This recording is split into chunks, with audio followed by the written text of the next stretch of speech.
I remember waking up and the bungalow was shaking. The shaking was getting more and more violent.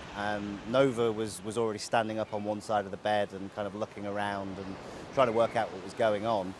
There was a noise that I've only ever been able to describe like a jet engine, kind of like the roar building up and getting louder and louder. And I literally had time to kind of get out of bed. Was trying to figure out what was happening, and then the wave just slammed into the bungalows with both of us inside it. And that was the last time I ever saw her.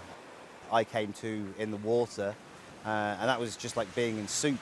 Really, it was full of all the debris. There was glass, there was metal, there was pieces of wood, bricks.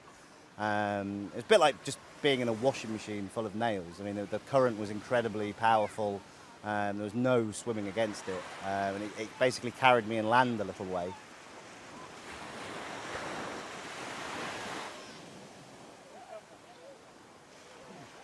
As I was taken up from the beach here, or the building site, up to the main road, I mean, there was literally bodies everywhere, body parts, things like that.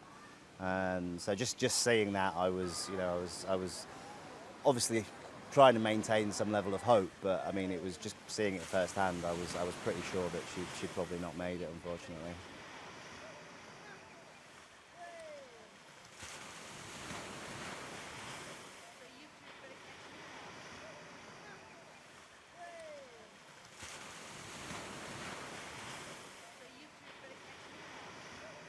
After going through the tsunami, my previous job felt kind of meaningless, and I knew I wanted to do something else. So basically, I decided I was gonna try and do this now then as a career. So I ended up doing a master's in international development.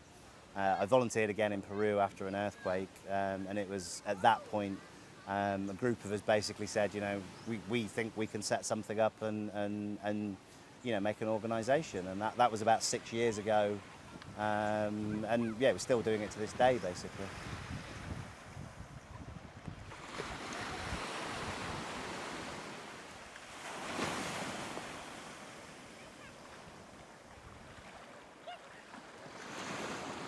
Now I find myself in this position where I'm married. I've got a wonderful wife. I've got great friends, and I'm doing something that I'm really passionate about. And, I mean, it was obviously a horrific day.